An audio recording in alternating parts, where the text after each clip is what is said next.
broadcast screen that I'm not even paying attention to what I'm saying, and but it's all good.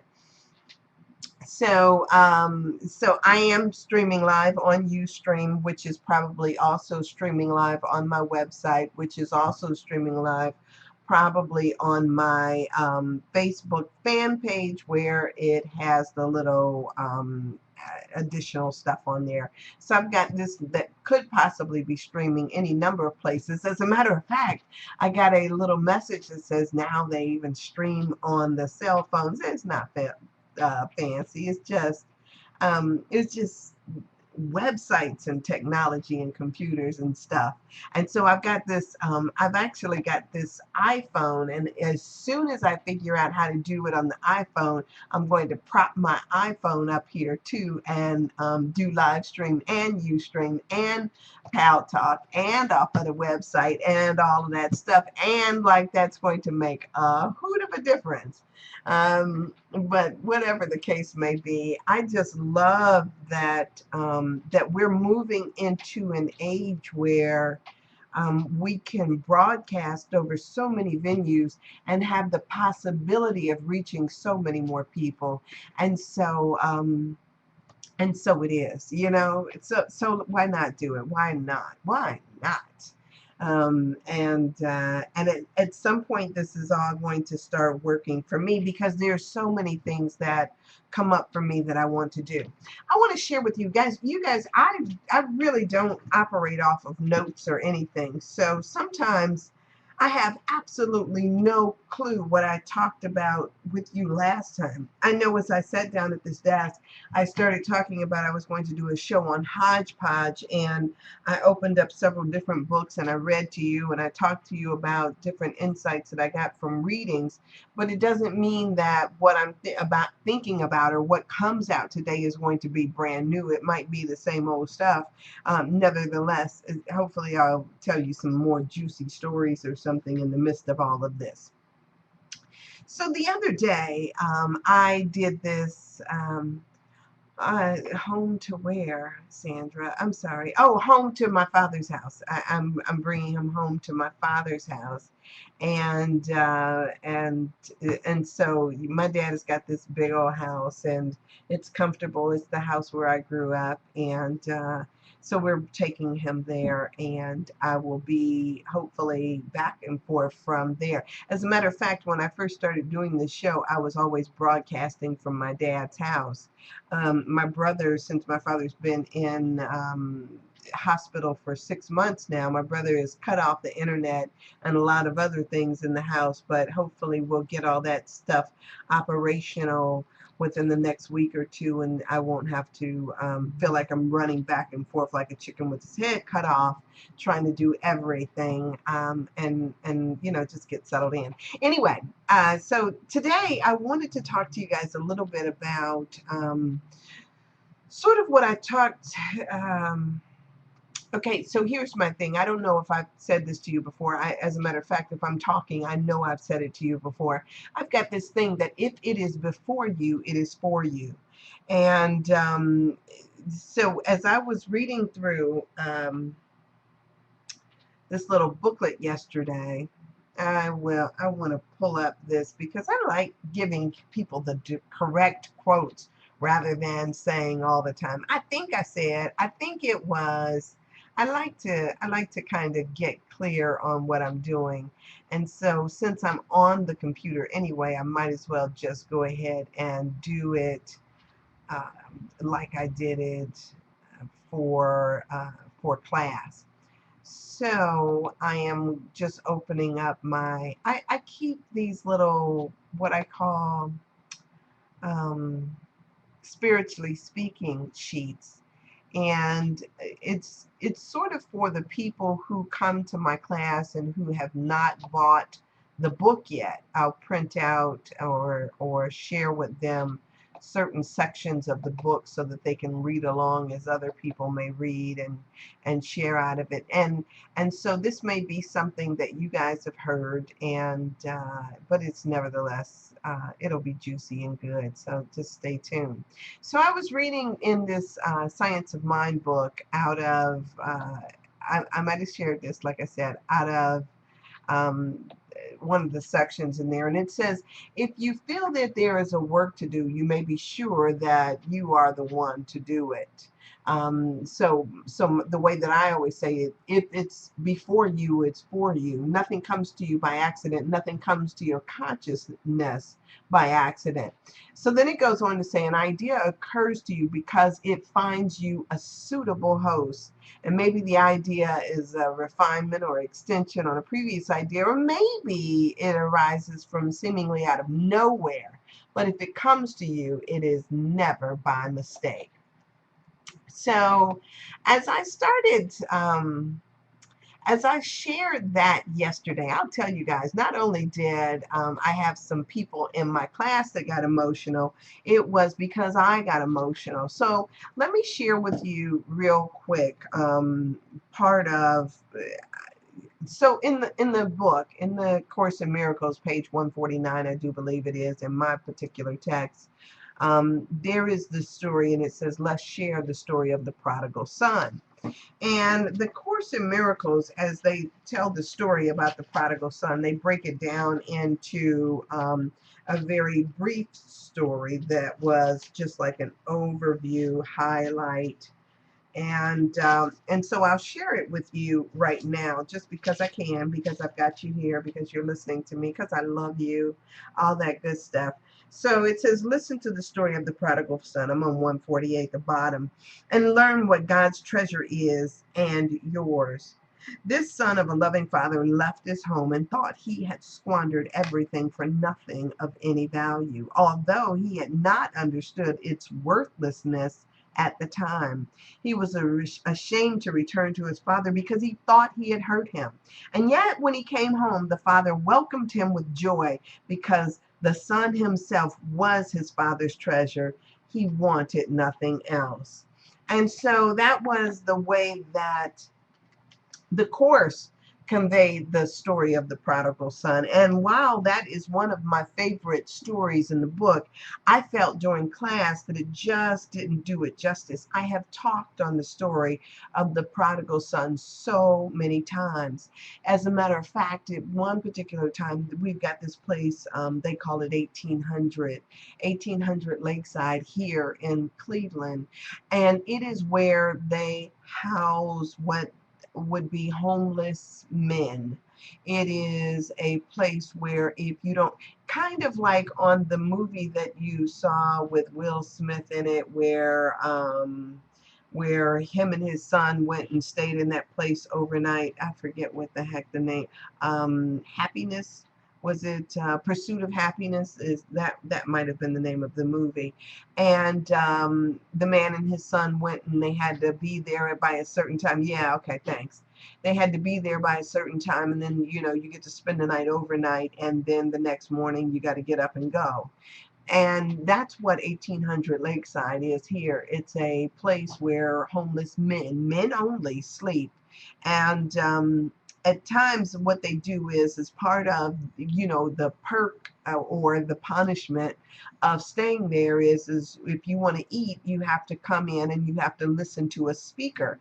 And usually it's ministers or somebody that comes in and they speak to the men, and then they get to go and get food, and then they have a bed to sleep in, and then the next morning you got to get up and go, and then the same process starts the next day. Well, one day I had the opportunity of speaking there to this massive group of men that were staying there, all presumably homeless or in some other transitionary point in their life. And and it was kind of quite by surprise. Somebody else had canceled and they needed a speaker, and so they asked me to come.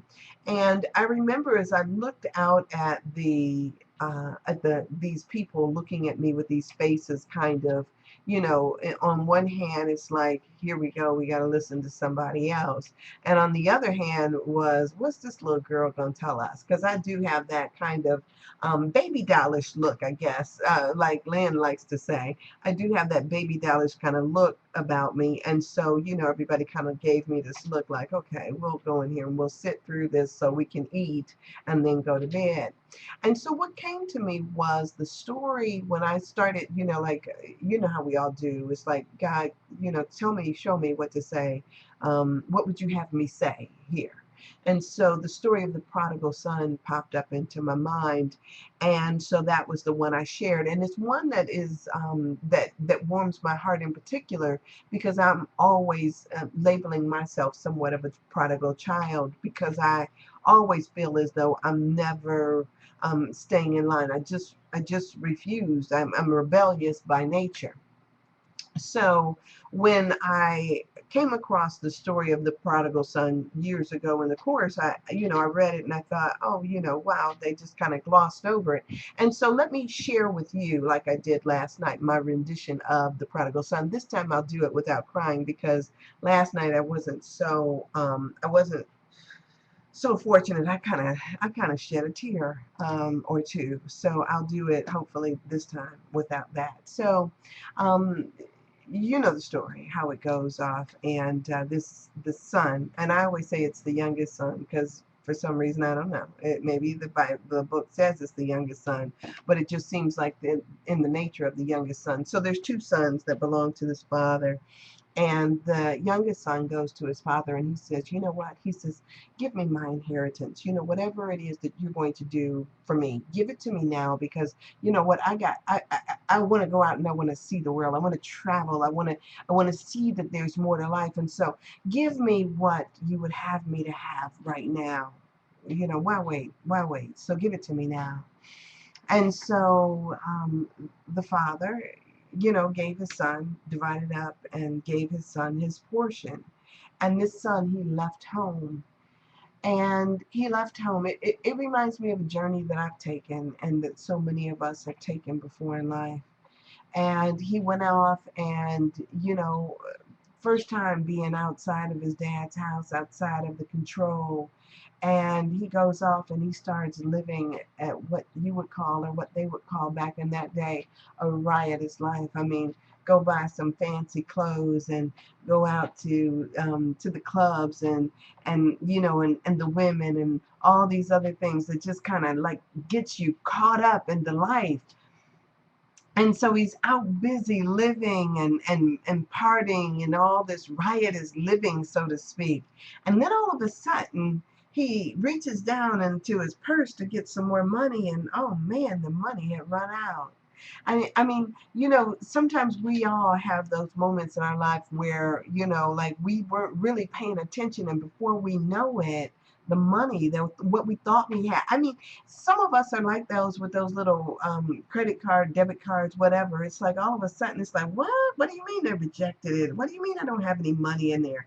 Come on now, like you're gonna shake the bank and turn it upside down. He ran out of money. And at that point, it was like, wow, now I got to figure out what to do. And so, in order to eat and to live, to have a place to stay, he started, it said, he went to work on a farm. And he got so bad at a point in his, in this exile, this out here in the world, it got so bad at one point that he found himself stealing part of the food that he was feeding the pigs with, just so he could eat. And and sitting there and trying to eat, and trying to do the best that he could, and yet, he all of a sudden, it says in the story, it says he came to himself. It's as if there was like a shift in his thinking, that miracle mindedness. You know how when you have a shift in your thinking. And he said to himself, he says, in my father's house, even the servants eat better than this. Even the servants live better than this. Now, it doesn't kind of give a time frame or anything like this about how long it took him to come to that revelation, but he came to himself and he says, they live better. And he says, you know what? He says, he made up his mind in that moment. He says, I'm going to go back to my father's house and I'm going to, apologize, and I'm going to beg my father to let me at least work as one of his servants and live in, as one of his servants would. I'm going to go back. It's kind of like that thing about eating crow. He thought he could make it on his own. He thought he was going to be okay. And all of a sudden, now he finds himself needing to turn around and go back to where he had liberated himself from, where he had ran from so quickly. He had to go back. And so he, at some point, sets off on a journey back home. And the way that the story in the Bible goes, because it kind of, it doesn't give you all these, like, how far it was or how many days travel it was, or, or anything like that. But it does say that he turned around and he started on his way home. And he was starting, as he started, he made up and he was trying to, work on his, like, what he was going to say when he got there. Like something like, Dad, you know what, I have, I messed up. And you know what, I messed up big, and I lost all your money. I didn't do anything good with it. He's going along and he's thinking, what am I going to say when I get back home? And and he was like, he says, I'm going to, as I beg my forgiveness, I'm going to, tell him, that I'm not worthy to be your son, but if you would just let me, he had all this stuff all worked out in his head. He was like, if you just let me come back, if you just let me work for you, I'll just something, And so he's pondering this idea as he turns and he goes back to his father's house. But as the story goes, it says that even before he got to the house, even before he got there, his father saw him off far in a distance. Here I go. His father saw him off far in a distance. And he says all of a sudden, because I'm assuming he doesn't know that at this point that his dad has seen him. But he said, the story says, is that all of a sudden the father started calling out to folks, his servants, his other sons, whoever is in earshot. My son is coming home. All right. And so he was like, he told somebody to go kill the fatted calf. He told somebody to bring a robe, put a ring on his finger, put some shoes on his feet. My son is home. So as they run out to meet him, I don't know what part of this speech the son got out of his mouth. I don't know what part it was that he was able to convey to his father about his regret and being sorry. I don't know all that. But what I do know is that all of the stuff that he thought was necessary was not necessary. That the real gift, the real prize, was not the stuff that he lost, but the son that he has, was the son that he gained in that moment when that boy made the decision to turn around and go back home. We have this tendency to think it's about the stuff when really we're the gift. So it's, the other part of that is that the elder son who had remained at home was all bent out of shape.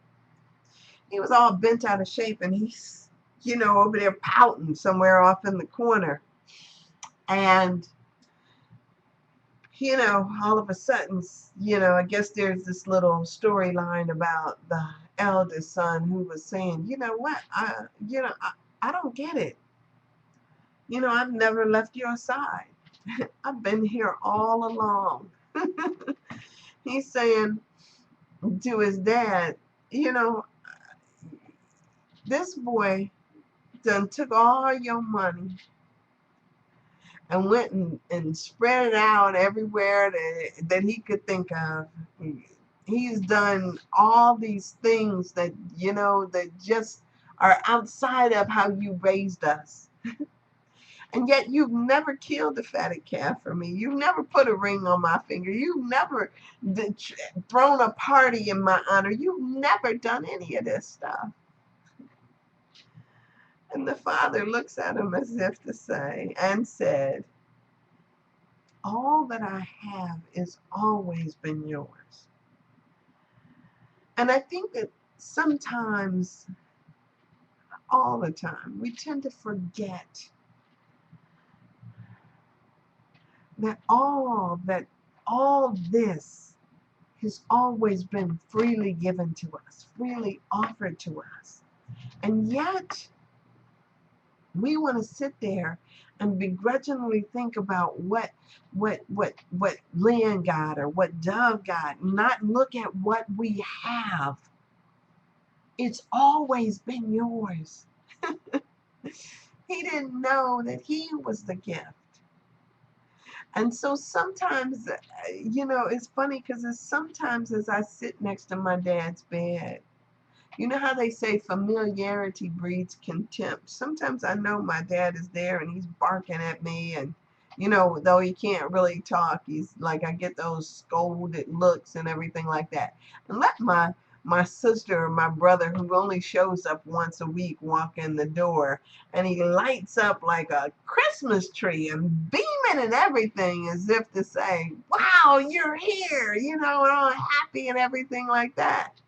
And then, you know, when I'm there, it's just like, oh, that's Sandy. Oh, that's just Sandy right there. You know, so I could see the whole mistaken thing that we have this tendency to get caught up in. I'm not there for him to light up. I'm there because I light up. I'm there because I recognize that I'm the prize. But here's the wonderful thing about the course. So yeah, I shed a couple of tears because I get so choked up over that story because a lot of times we really do get confused about what the prize is. But now here's something that's so beautiful. Here's something that is so beautiful in the course. I'm going to go down a little bit more on that same page 149, and I want to read a couple of things. I want to share a couple of things with you because this is just so rich. It's so rich when I, you know, when I read over it, and it's funny because years ago I put a star by it, or I would take the highlighter and I circle around it, and when I go back, I'm sitting there and I'm thinking to myself that I won't be quite as mesmerized or as enthused as I was when I put the exclamation points and the stars by it in my book. But then when I read it over again, it's like it all comes back to me why this Course in Miracles is so special. So let me read to you first this, and then I'll read for you the next thing that just gets me, just gets to me. So it says down, if I drop down the treasure of God, if I drop down to the 6th paragraph, it says your function is to add to God's treasure by creating yours.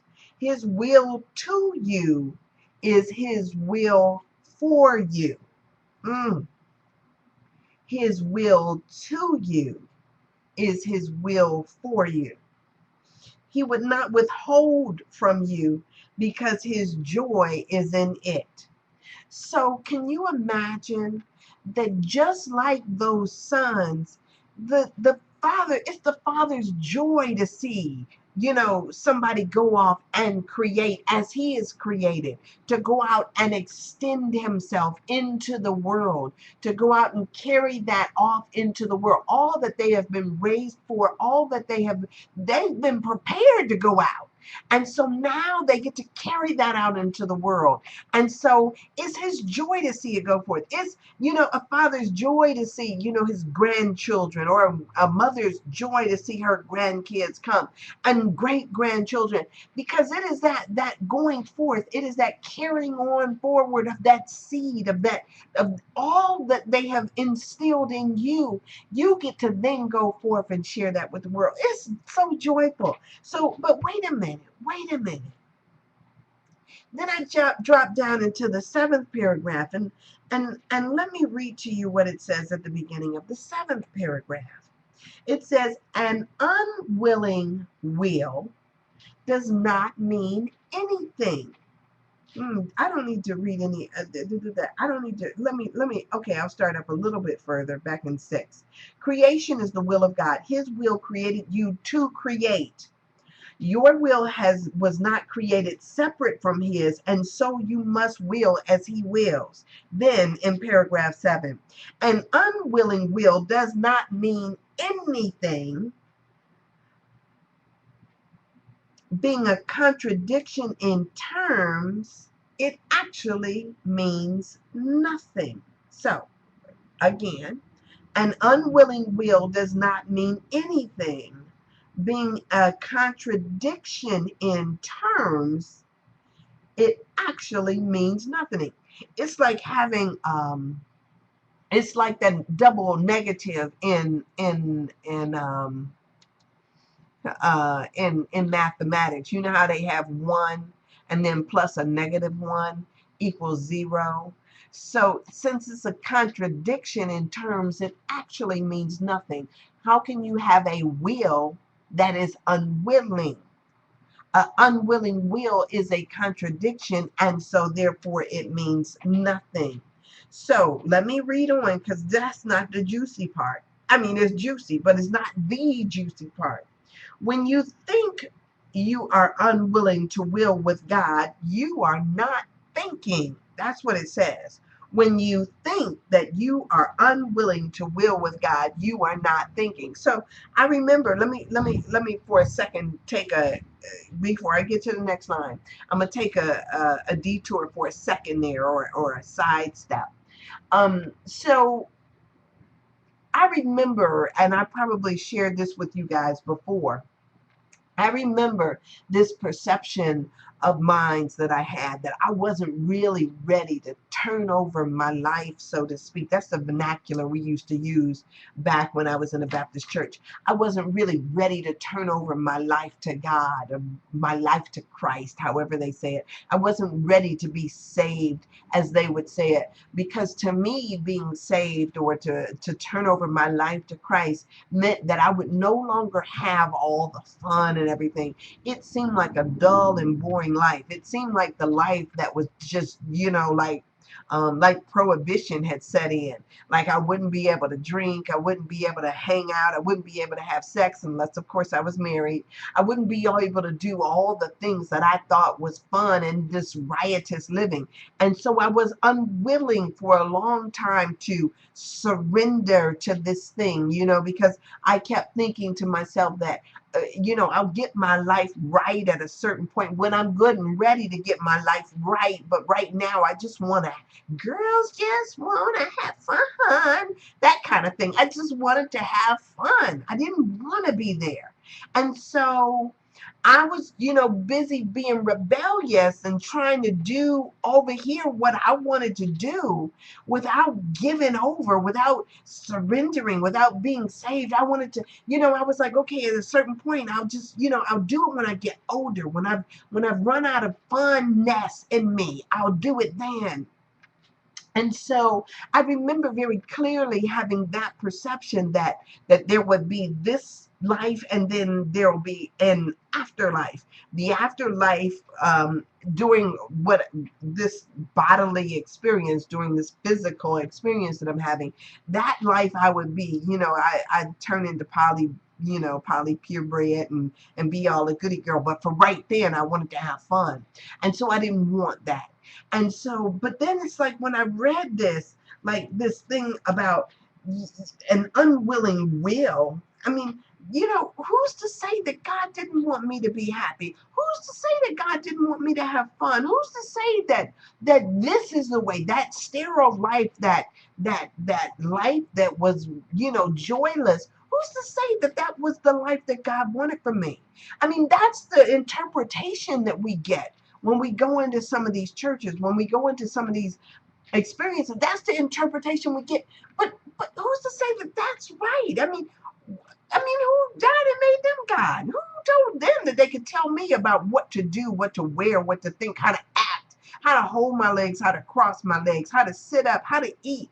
I mean, all of these things that people were trying to impose on me didn't come from God, but rather their interpretation of what they thought God would want for me. And I decided I didn't want that. But then to come here, and then here's the next line. So here it says, when you think you are unwilling to will with God, you're not thinking. And here's the next line that really got me. God's will is thought. God's will is thought. Huh. So it's very simple. 1, 2, 3, 4 words. God's will is thought. 4 words, right? That speak volumes. God's will is thought. So now, here's the juicy part. I think, in my mind, Sandra had thoughts.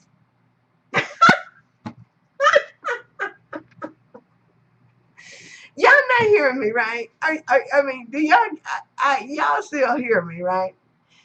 In my mind, I had thoughts, and then Lynn had thoughts, and then Regis had thoughts, and Dove had thoughts, and Melinda had thoughts, and Pete had thoughts, and Reverend Stills had thoughts. All these people, I was thinking that they all had thoughts. But God's will is thought. So the very thought, the very idea, the very thing itself is not yours. It's God's. All thought is God's thought. And we think it's ours. You thought you owned it, right? Imagine that. Imagine that. You are a worthy host of the thoughts of God. And those are still God's thoughts. I love it. Maybe I'm not saying this right. Let me see. How can I make it? How can I make it plainer? How can I make it? Come on, God, tell me how to make it plainer. So let me see if I can use an analogy.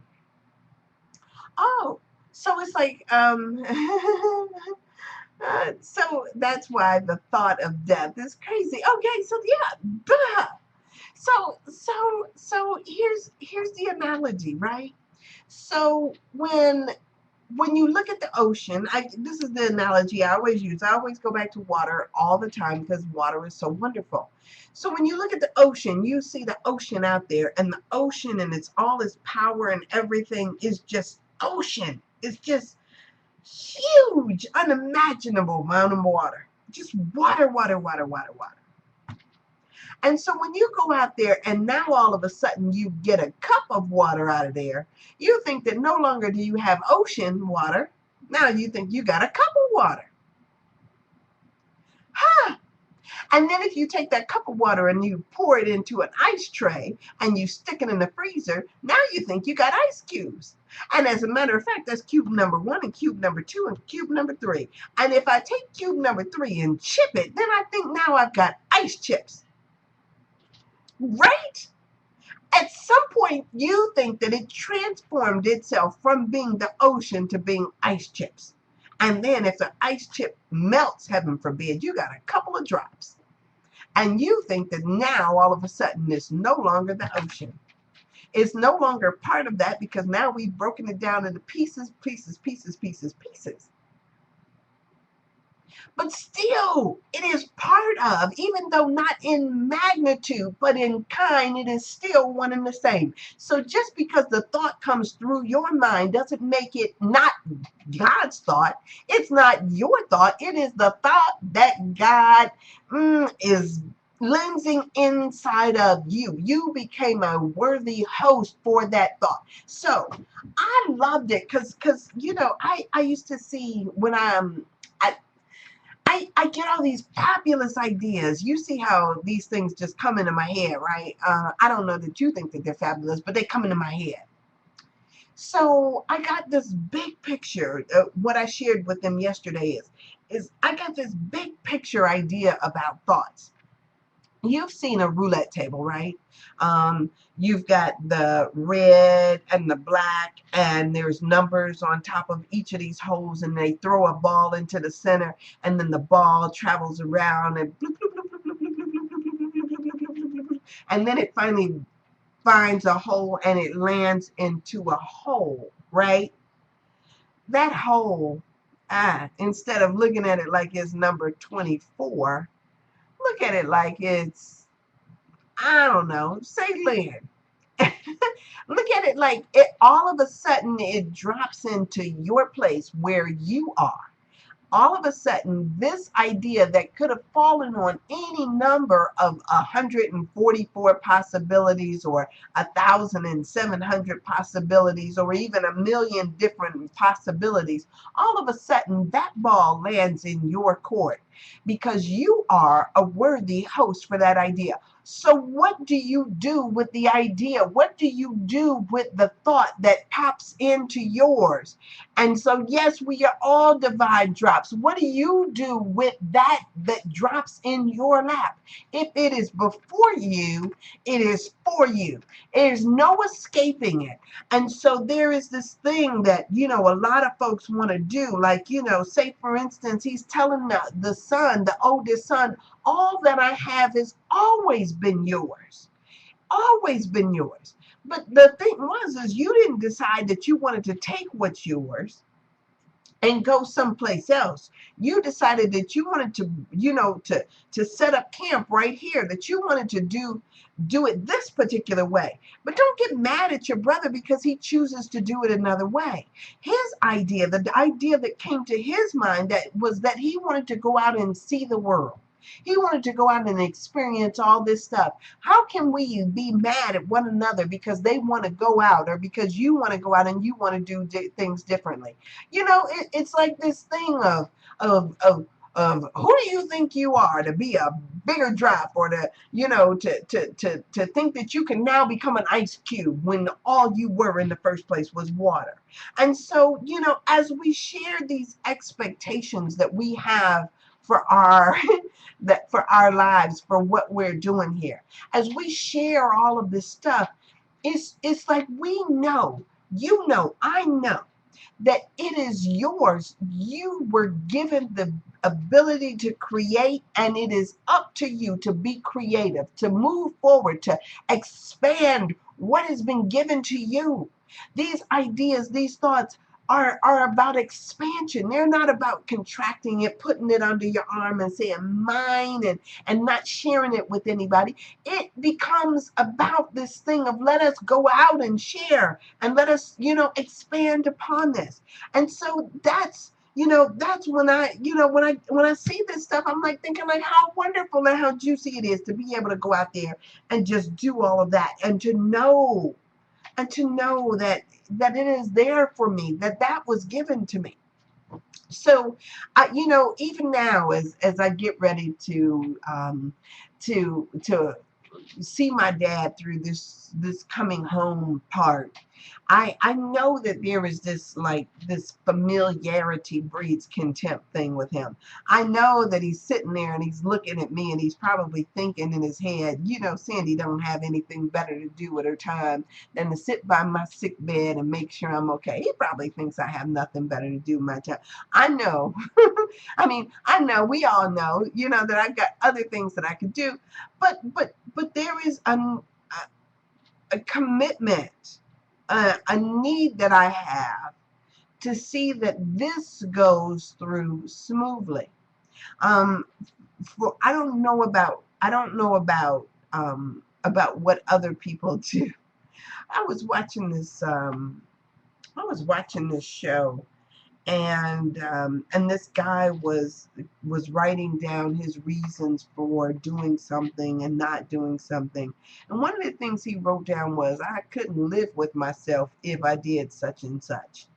And a lot of times I think about that whole idea of being able to look myself in the mirror and be okay with what I've done or not done. And when I know that I have the ability to make a difference, to make some change, to impact something, I try. I try to be true to what it is that I know. I try to show up, because if it is before me, it's for me. And so I try to bring my A game to the table and do what I'm supposed to do. It may not turn out, or it may not look all the time like it's my A game, but I'm coming with a willingness and an openness to give, a willingness and an openness to share the gifts that I have. So that kind of takes you into the story about the servants that in the Bible that were given their talents, and to one, he who was given 5 talents, he took those talents and he multiplied them. And the one that was given 3 talents, he did something with his. And the guy who only had 1 talent, he buried that in the ground and didn't share it. And so how often do you guys have something that you're not sharing? How often do you have a talent that you're simply not bringing to the table, and why? What is the excuse? Is it that you think you don't have time, that you think it's not going to be valued or valuable? What is the reason behind it? And so, we have to look at our motives and be about the business of saying, you know what, I can do better here. I can do something better.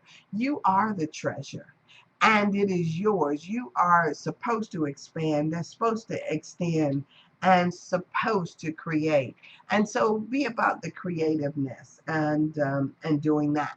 So sometimes I feel like I have now, look, I have fulfilled my place in this thing and what I was supposed to do. So let me read with you something else out of this other little book. So that and oh wow, you wrote a lot. Okay, you wrote a lot. So let me I'll read to you, and then I will read. Let me read Reverend Steele's piece on here right quick, since I can, because what I'm trying to do is now just calm the energy down, because I have a tendency I know to be high strung, and so I'm going to try to calm the energy down. So like that Science of Mind thing you read, it what does that say? Relativate, relativate to the older brother. Oh, and relative to the older brother, maybe in the prodigal son. I cannot remember the exact citation in the course, but it says that I get only what I ask for, looking in, making a choice to project love, extension, or fear, creating my experiences, everything from when I was born right up until the day I die. I could, how could it be different? I am the dreamer. I may be able to scare myself in my dream, but there is no danger to anyone. Aha! Thank you very much for that. Yes. I only get what I ask for. And it says that we ask God for way too little, doesn't it? You don't ask God for too much, you ask for too little. And so, yeah, you know, give me my inheritance. That's what that boy said. All right, so I opened up this other little Science of Mind magazine before, like I did before. And I'm going to read to you out of here right quick. If you know these things, happy are ye if ye do them. This was out of John 13:7. It says, I fulfill my destiny now. And so this is a writing of Ernest Holmes.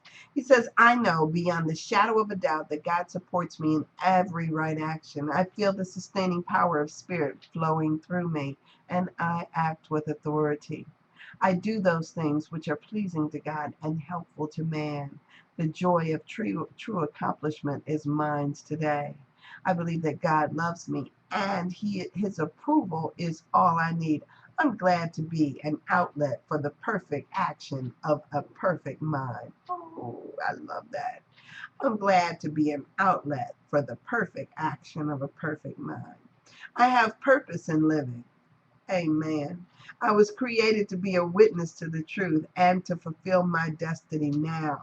Aware of God within me, aware of God around me, I act as a son of God should act. I do those things which are constructive and valuable. I not only know the truth, I act as the truth. I speak the truth, I think truth, I radiate truth. My world reacts to my consciousness, and truth appears on all sides. My way is easy, and my problems are as nothing, for the truth makes glad my way. He goes on to say, my destiny is to be a creative person in a universe which responds to my thought. As a result of my conscious deliberation, new and greater forms of good should and do appear. My right thinking produces experience that lift and heal my fellow man. This I do, for it is my destiny to be a bringer of good tidings and great joy.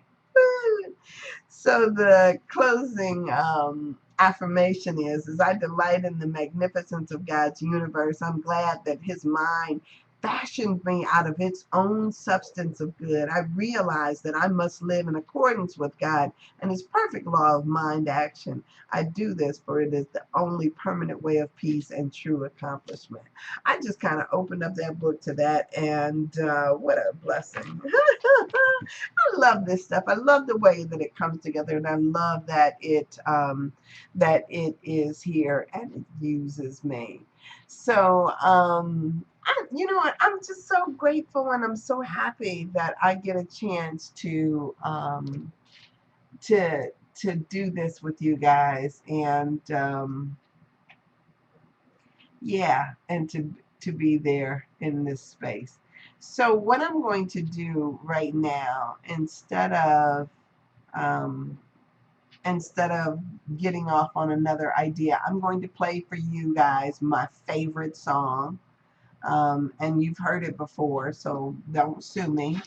But Vicky Yohe just is the bomb when it comes down to this song. So I hope you enjoy it again since you've heard it before. Remember, sandrasaidit.com, and let's see what else. Follow me on Twitter at Sam Bishop, and on Facebook I'm Sandra D. Bishop. I love you guys, and here, listen to this song.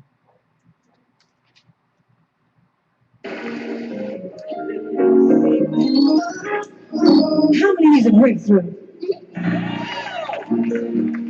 Let me tell you something. As I sing this song, whatever you believe in God for, whatever you believe in God for, I want you just to claim it. Your life follows your words. You begin to speak what you need. The song says your breakthrough is here today.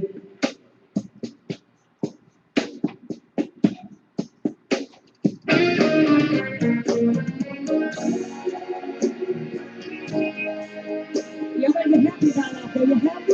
Your breakthrough's here.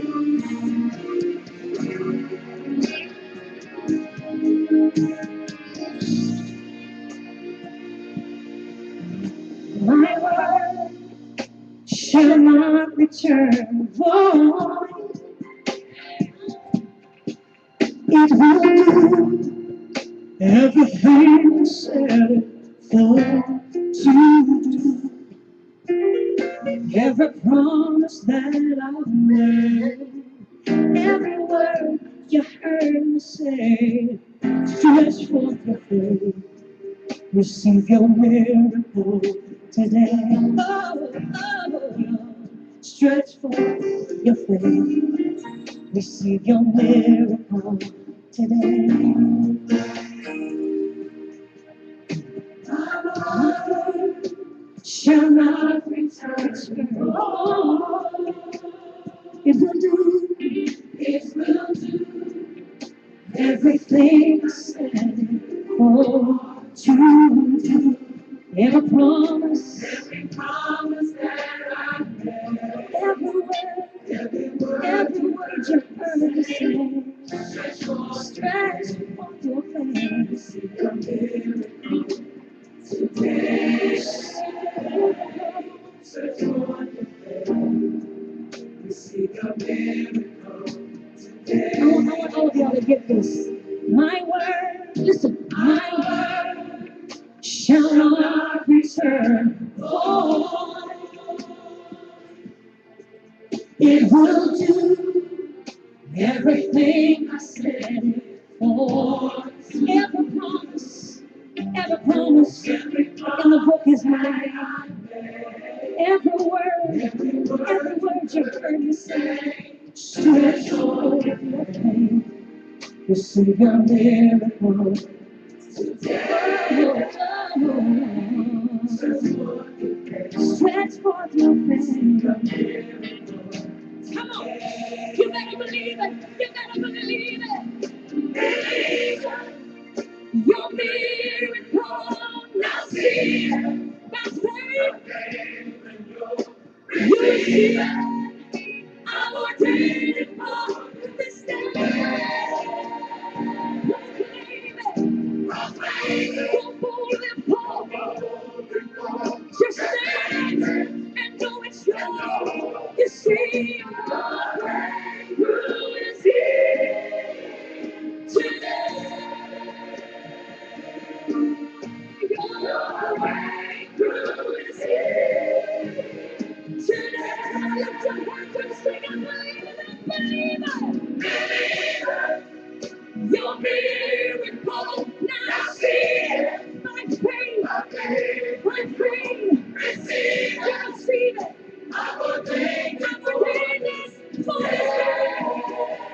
Proclaim it. Proclaim it. Go boldly forward. All you gotta do is stand and know it's yours. Your breakthrough is here today. Your breakthrough is here. Everybody know this. Stand to your feet. Everybody know something. Stand to your feet. Come on, lift your hands and begin to declare it in your life. I don't know if it's a lost husband. I don't know if your children's going crazy. I don't know if it's in your finances. The economy's trying to mess you up. But you need to begin to see this right now. It's mine. It's mine. It's mine. It's mine. It's mine. Come on, claim it right now. It's mine. It's mine. It's mine. It's mine. It's mine. It's mine. It's mine. It's mine. You better believe it. You better believe it. Praise it. I declare it. It's mine. I receive it. I receive it. It's mine. It's mine. It's mine. It's mine. Come on. It's mine. It's mine. It's mine. It's mine. It's mine. It's mine.